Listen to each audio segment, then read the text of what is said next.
was going to say a joke. Want to hear a joke, Lee? Okay. A man walks into the records office and asks to change his name. The clerk is not keen on helping, but asks the man's name, and the man replies, "My name is Adolf Stinkfoot." The clerk is sympathetic and decides to allow the man to change his unfortunate name. "What would you like to change it to?" asks the clerk. The man replies, "Maurice Stinkfoot." Because, Adolf Hitler is the worst. And now, ladies and gentlemen, here he is, the legendary Lee Canady. How you doing, Mr. Canady? All right, how are you? Doing all right.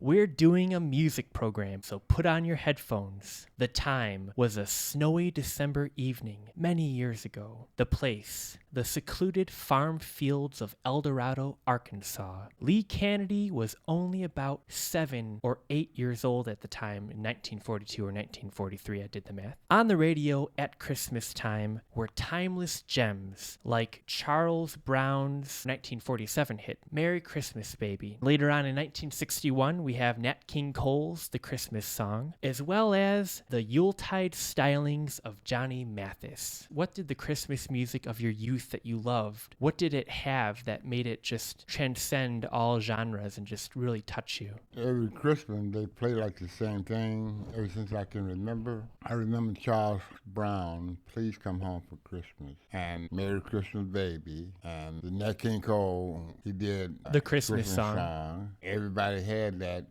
Ever since I can remember, everybody would have those records, and they would play them over and over and over. All the time I was in business, every Christmas, those same records would be hits every year. Like they never stop selling. They always sell out. At the end of the night, they'll close the store. Chances are all the Charles Brown gonna be gone. The same record was when I was a kid. It played the same. I don't know what year it was. It's always been the same record. And Johnny Mathis, he had a hit song. And Ben Crosby, the same record would play every year, though. Fitzgerald had a Christmas song out. And then when rock came up, the music was changed. Like Stevie Wonder, he had a hit. Everybody had a hit. Like Temptation, they always had Christmas records. So Donny Hathaway. It's Christmas. We made that. We played that for day in, day out. Miss Q, she loved that record. I remember when he first started out. I mean, in fact, those people came out after we came into business, and they were just coming out. And I had to work with all those people back in the day. Then James Brown come out with one.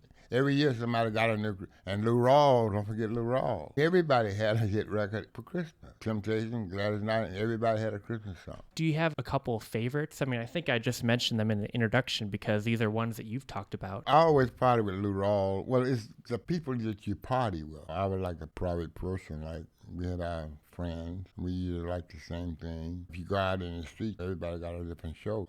But I like the Johnny Mathis, Nat King Cole, Frank Sinatra, Lou Rawls. And Lou Rawls, everybody wanted to boogie it a little bit, In fact, that was another one. You couldn't keep it in the store. It was just because we played it all day long. Everybody played. Everybody had it in the car playing Lou Rawls.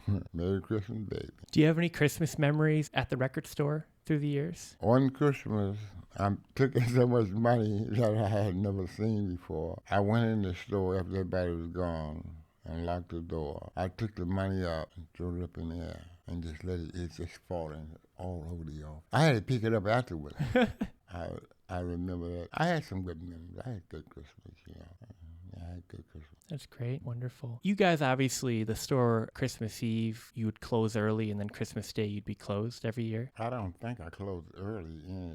I think I closed at 9 o'clock every night. Even on Christmas Day, you'd be open? No, not Christmas Day. But Christmas Eve, you'd be open? I think I stayed till 9 o'clock. I might have. On Christmas Eve? Yeah, I think so. I think I stayed open till 9 every night. I think. I'm not sure. One while I might have closed at 6. I'm not sure. Yeah, I don't remember exactly. As long as I was doing business, I would be there. Were there people at every winter? There's an ice rink that they set up every winter over there in Campus Martius Park. Were they skating there back when? No, at that time it was a big park. It was like a square, they call it. They had a stage over there. In fact, Bobby Canady, politician, when they would come in town, they would speak there. That was the place at the time. You saw RFK Sr. speak at Campus Martius Park? Bobby Canady, yeah. What do you remember about that? There was a lot of people there. I was in listening to what he was saying. I was listening to the Kennedys because if you're black, you must do the Kennedys and must be a Democrat, I guess. And I was trying to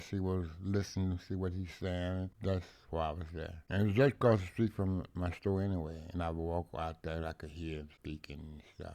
I know you had loudspeakers outside your store. When there would come times when people would give public addresses right across the street, you would turn off or turn down your loudspeakers? Well, I didn't turn mine down. They weren't that loud. They wasn't above North being obnoxious, you understand? Yeah. They played a moderate tone at all times. No one had ever told me turn it down, it's too loud, because I thought I know what over the top is. How far away would you walk and then you wouldn't really hear it that well anymore under the bustle of the city? Just a couple doors down. It's just like if I'm having a party out in my house, I don't disturb my neighbor next door, and I don't want them to disturb me. I play it loud enough to.